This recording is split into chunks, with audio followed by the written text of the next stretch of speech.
Mano visus čia matyti susirinkusius. Visada smagu, kad būna tas momentas kažkada metuose, kai mano mama, dailininkė Jolanta Gigedevičiūtė, sako, man atrodo, reikėtų padaryti parodą. Nu kaip manai, tai pasitarėm ir tada atsiranda kažkoks rezultatas. Tai labai gražus dvaras, labai nuostabi aplinka šitam rezultatui realizuoti. Dar artėjančios motinos dienos proga noriu pasinaudoti progą, bet viešai pasveikinti irgi su mamos diena tave. Aišku, esu labai už daug ką dėkinga, už ateimą į šį gyvenimą, bet ir taip pat už menotyrininkės profesiją, tam tikrą prasme, nes būtent mamos dėka nuo mažų dienų vaikščiau kartu į parodas ir vėliau baigiau dailėtyros studijas. Ir turbūt ne tik mane šitas dalykas džiugina, bet ir dabar tau ramu kiekvieną kartą parodą būna, kas pakalbės, nereikia toli ieškoti. Tai jeigu rimčiau kalbant, tai gal norėčiau paliesti svarbiausią momentą mamos tapybos darbuose, tai yra jos santykis su abstrakcija. Kadangi vis tik darbai, nors dažnai turi konkrečius gana pavadinimus į kažkokį istorinį laikmetį ir kažkokią šiaip tokią vis tiek konkretų momentą nurodančius, bet vis dėlto motyvai yra grinai abstraktus. Ir man pasirodė, kad tas mamos santykis su abstrakcija iš tiesų labai artimas būtent tradiciniai lietuviškai tapybai, kuri jau nuo 20 amžiaus 80-mečio, vis tiek sovietmečių ta abstrakcija buvo toks nelabai pageidaujamas reiškinys, tai rėmėsi pirmiausiai kažkokius konkrečius motyvus, dažnai peizažus, ir nuo jų atsirėmusi jau juos apibendrindavo, abstrahuodavo ir sukurdavo vaizdą, kur tik tai gal vėlgi tik pavadinimas ar kažkoks vienas kitas motyvas leidžia kažką konkretaus atpažinti tame kūrinyje. Tai man regis, kad mano mamos tapyboje tęsiama ta tradicija iš tiesų yra tas ryšys būtent su Lietuvos tapybos klasika. Ir tie motyvai, apie kuriuos tik užsimenama taip pusė lūpų, yra labai įvairūs, bet turbūt būtų pagrindas vis tik tai, sakyčiau, gal senųjų civilizacijų kažkoks permąstomas kultūrinis palikimas, dažnai biblijiniai motyvai, senovės Graikijos motyvai, tokios senosios kultūros kaip ir Japonija atsiranda, kurią gal įkvėpė irgi mamos kelionė į Japoniją, tokia ilgesnė viešnagė. Tai tos senosios civilizacijos kažkaip ieškoma tokių labai bendražmogiškų, egzistencialistinių motyvų, ieškoma, kaip gali prabilti tie motyvai į šių laikų žmogų, kuo jie gali būti aktualūs. Ir turbūt, bent jau aš taip įskaitau tose abstrakcijose, tą atsakymą, kuogi vis dėlto aktualu šiais laikais tai gali būti, tai kažkoksai bendražmogiškas toks bandymas eiti dvasinio tobulėjimo keliu, kažkaip ieškoti savo to kelio tikrojo ir tiesiog pasitaikančios ir kliūtis tame kelyje ir įvairios abejonės, tai kaip vis dėlto per abstrakciją tai pasireiškia. Tai man atrodo keli esminiai motyvai, tai yra forma ir spalva leidžia tai skaityti. Formos geometrinės dažnai, viena ir mamos paroda irgi su geometrija buvo pavadinimas, iš tikrųjų jos, atkreipkite dėmesį, yra labai besikirtančios griežtos linijos, įvairūs kūnai susiduriantys, tai būtent apie tas priešpriešas kažkokias kliūtis ir simbolizuoja visi šitie motyvai. Spalva, vėlgi, labai daug pilkšvų, melsvų, tokių lengvų atspalvių, kurie simboliškai yra tarp juodos, tarsi blogio simbolizmo ir baltos, gėrio simbolizmo, kažkur per vidurį, ar ne?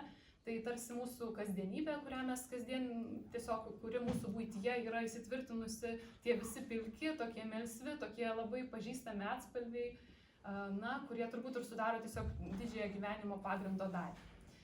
Tai turbūt trumpai tiek, nes kaip menotyrininkai juokiasi, tai rašyti apie muziką arba apie vizualiuosius menus tai yra tas pats, kas šokti apie architektūrą, tai gal žodžiai vis dėlto yra labai riboti, reikia tiesiogiai susidurti su darbais, leisti savo panirti į tą fantazijos pasaulį, nes man atrodo mano mamos darbuose labai platus erdviniai, plačios erdvės tiesiog atsiveria, platus laiko sluoksniai, tai reikia leisti savo pabūti su tais darbais ir pabandyti atrasti visus gylius esančius. Dar nevarysim gal jūsų į koridorių žiūrėti darbų ir čia salėj. Dar truputėlį noriu su Deima padiskutuoti. Padėk man atverti kas tai yra abstrakcija apskritai, nekalbant apie dabar konkretų atvejį šitos tapybos, kurią mes regėsim. Vaizdas, kuris neturi konkretaus fiziniai tikroviai esančio kažkokio kontūro, kuriam vis dėlto pagrindinė raiškos priemonė yra forma, spalva, susidūrimai šitų dviejų aspektų, aš gal taip O sakyčiau. abstrakcija gali priimti į save turinį, pavyzdžiui, kažkokį tai. Nu, va taip griežtąją prasme, tai ne. Bet, man atrodo, Lietuvos tradicijoje, va toj dailės tai ir yra tas įdomus aspektas, kad, nu, tai buvo, kad priėmė. Nes vis tik tai, nu, kaip, kontekstas pavadinime buvo minimas taip istoriškai, va būtent sovietiniai dailiai. Gal mano mamos darbuose irgi, tik tai kažkoks vienas kitas įsivaizduojamas momentas, kai jeigu žinai, apie ką kalbama, tai gali leisti savo pratesti tą motyvą į kažkokį kontūrą, atpažįstamą siluetą, bet iš tiesų tai ten jo gal ir nėra taip griežtai. Dažnai kalbama, kai yra pasakoma žodis abstrakcija, tai mes iš karto įsivaizduojam ten kokį nors Kandinskį, arba geometrinės formos, arba kažkokį tai fragmentą iš tarkim, architektūros kažkokį fragmentą, tai irgi būtų tam tikra abstrakcija, tam, ką mes galime pastebėti labai daug tokios architektūrinio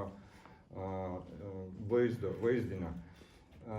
Bet, pavyzdžiui, rūkas, ar tai yra abstrakcija? Ar mes galėtume dabar šiandien šito momento rūką priskirti abstrakcijai? Kodėlgi ne? Tai gerai, pajūrio smėlis, pavyzdžiui. Taipogi. Vėjas ausyse. Čia jau muzikos rytis. Nesvarbu, mes kalbame tiesiog šitą akimirką. Ar galėtume priskirti? Šiuolaikinio meno taip. Tai vadinasi, praktiškai mes jau kaip ir formuojam turinį. Aš įvardinau kelis tokius žodžius, kurie tarytum neša savyje turinį ir jie galima juos priskirti abstrakcijai. Gerai, tarkim, netgi pilka spalva tarp spalvų, tai yra visiška abstrakcija, tai yra tas lydinys, tai yra apibendrintas visų spalvų lydinys ir ką mes gauname? Mes gauname tą patį pilką. Čia jau iš jūsų žodžių, man atrodo, galima formuoti tekstą ir kabinti greta. Ne, mes kalbame tiesiog. Taip, aš užsikabinau už tą abstrakciją, nes paprastai, kada tarkim, pagugliname, kas tai yra tapyba, mums iš karto išmeta Renesansą. Nu, tarkim, žiūrim, ką mes ten matome. Mes matome kažkokią dramaturginę liniją, tai yra siužetą kažkokį, kurį tą siužetą neša paprastai žmogus. Tada matome didelę spalvų įvairovę. Aš ne apie laikmetį, nu, konkrečiai kalbu apie tai, kas būdinga ir įprasta tapyboje. Taip. Tai yra tai tapyboje, kuri formavosi ir laikėsi tokia kelius šimtmečius. Ir dabar mes, ką aš pats stebiu, tai man visi šitie vaizdiniai primena tokį kaleidoskopą. Iš vaikystės visi prisimenat kaleidoskopą, taip? Iš tiesų, kas tai yra kaleidoskopas, jeigu taip išnarstytumėm iki smulkesnių detalių? Tai yra apskritimas, 3 stačiakampiai veidrodžiai. Iš esmės tai yra apskritimas, trikampis ir kvadratas arba stačiakampis. Tai yra kaleidoskopas. Ir jeigu mes ką nors į tą terpę įdėtumėm, va šiuo atveju iš vaikystės tai tam būdavo priberta kažkokių spalvotų stiklinių fragmentėlių, stiklo gabaliukų. Jie pradeda daugintis. Ir tarkim, bet kas yra labai įdomu, tos geometrinės figūros, trikampis, kvadratas arba stačiakampis, tai yra keturkampis ir apskritimas, tai yra fundamentalios apskritai formos, per kurias galima pradėti pažinti pasaulį, tiek skaičių pasaulį, tiek filosofinį pasaulį ir toliau viskas iš to išeina, ką žmogus ir sukuria. Bet tas, kas yra įdedama, tai ko gero tai yra ta substancija, tai yra tokia tarpas tarp eilučių, tarpas tarp natų, kaip būtų galima pavadinti taip, tai yra tas atstumas, kažkoks kritimas, sklendimas, kažkoks oras, prasmės. Tai iš esmės tai yra prasmės, va ten susikuria prasmės tarp tų formų. Tai va dabar tai, ką aš stebiu, nebesvarbu iš tikrųjų spalvos. Ne, spalvos išlieka svarbu, nes mes kalbėjom, kad, pavyzdžiui, rūkas gali būti abstrakcija ir kad rūkas jau tai yra turinys.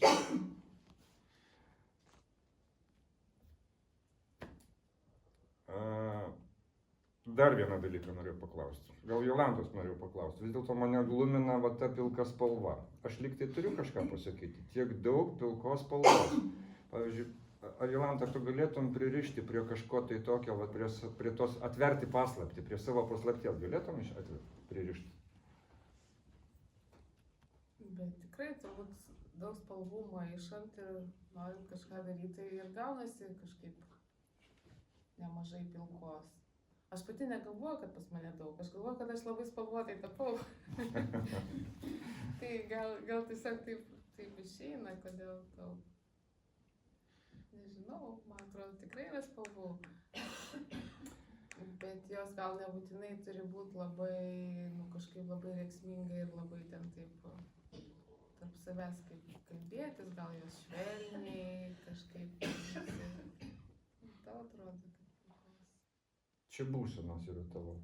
Tai tie dalykai, kuriuos tu įsižiūri, iš esmės jie neturi spalvų. Aš kaip supratau, bandžiau įsigilinti. Ko gero, čia buvo sudėtingiausia man užduotis per gerą savaitę suprasti šitą parodą, taip kaip žmogui atėjusiam pro duris. Tiesiog, kas yra už to paslėpta? Vat kas yra už tos tokios ramybės, kuri yra panaši į rūką, kuri yra panaši į kažkokį tai sklendžiantį ore tokį beformę tapybą, bet kartu, kuri turi labai griežtas formas. Ir galvojau vis dėlto, kad beveik neįmanoma apie tai kalbėti. Vat savo žodžiais beveik neįmanoma kalbėti, jam tieks visiems pajusti. Bet ką aš suradau? Ir ką supratau? Vat kaip paaiškinti tai, ką aš matau. Ir aš paskaitysiu pačios Jolantos eiles apie tai, kur man pasirodė labai tiksliai pasako apie tuos tarpus tarp žodžių, tarp spalvų, tarp paveikslų. Tai yra tai, kas lieka tuose tarpuose. Paprastai, kada mus pagauna kažkoks įspūdis, tai mes atsirandam lyg tai tokie visiškam vakuume, tuštumoj ir esam mes ten, kaip tarpe tarp kažkokių natų. Virš miško, ties ežero nusileidžiu žemiau. Vos paliečiu vandenį ir vėl kylu. Vėjas švilpia ausyse.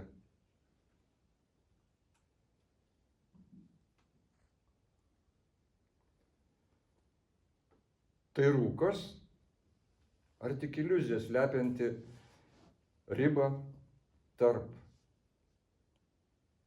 dangaus ir žemės, tarp mirties ir gyvenimo, tarp tiesos ir nuodėmės, tarp tikro ir išgalvoto. Ar tai rūkas?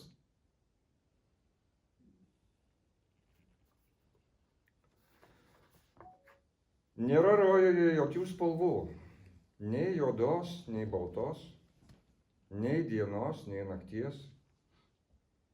Nėra gundymo, nėra ir teisiųjų.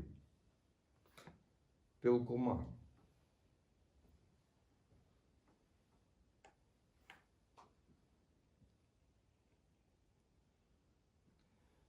Audžiu juostą, tarsi tiltą jungianti mane su protėviais.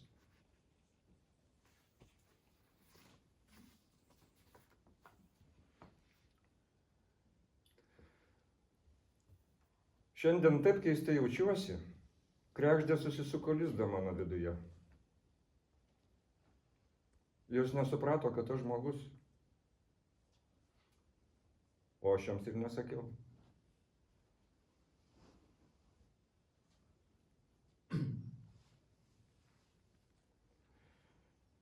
Jolantos gyvenimas toks lėtas, nuobodus, beprasmis, mąsto pienė, pasidabinusi nauja purė šukuosena.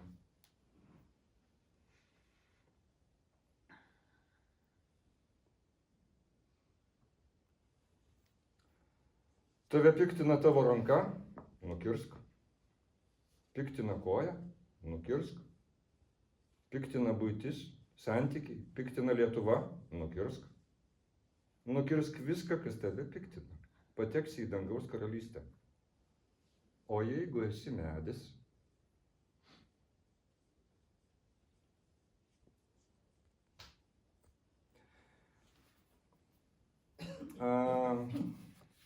tai buvo Jolantos žodžiai. Ir galvoju, kad tolimesnį šnekėjimas jis tik tais viską žadys.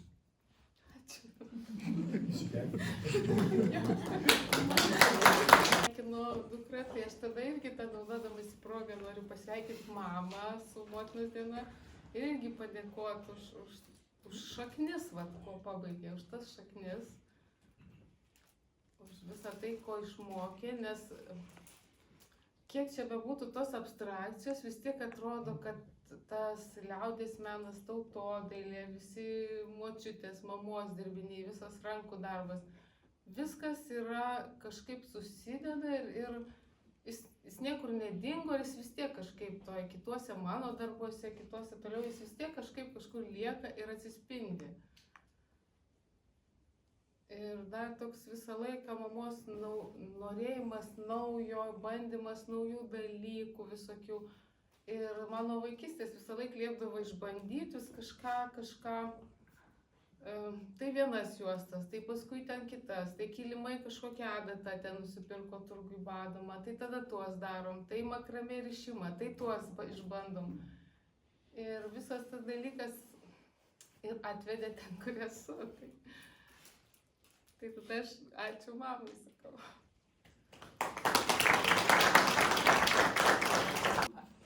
Nu gerai, tai aš tai gal tada pagrindinė tokia padengianti informacija, tai labai taip gražiai susijai, man atrodo, labai močiutės visos veiklos svarbus bruožas, tas smalsumas, kuris matosi jos darbuose.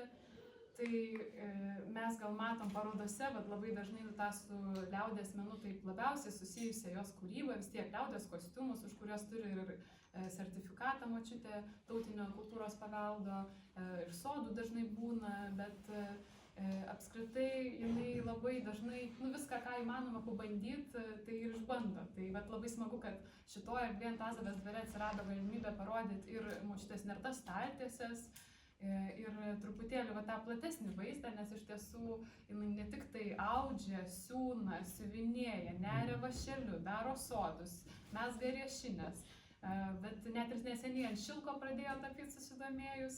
Aš nežinau, tikrai kažką praleidau, nes tikrai visus ir makramė, bet gal praėjo tiesiog tas gal populiarumo truputėlį bumas, tai gal ir nuslūgo tas, bet iš tikrųjų labai platus močiutės veiklos spektras. Ir visuose darbuose kartu, man atrodo, ta vis tiek tokia liaudies kultūros tąsa, mintis, labai juntama šiltai, tiesiog tęsiamos aukštaitiškos tradicijos ir labai smagu irgi, kad tiesiog, esu Vilnietė, bet irgi galiu remtis į aukštaitiškas šaknis močiutės, mamos ir iš tėčio pusės irgi, tai ačiū labai.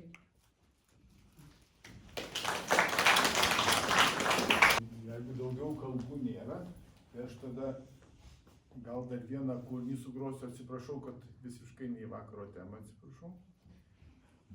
Bet šitie metai yra 150 metų nuo Čiurlionio gimimo. Deja, pasaulyje yra tik 3 lietuviai išėję Nablin žinomi. Tai Jonas Mekas, Jurgis Mačiūnas ir Mikalojus Konstantinas. Aš Čiurlionį paskiriau tokią miniatiūrą trumpą. Jeigu galit kas nors įsivaizduoti kurį nors paveikslą, labai kvieščiau užsimerkti akis ir jeigu atsimint kurį nors jo paveikslą. Pas mane kambarį kabo paskutinis Reks.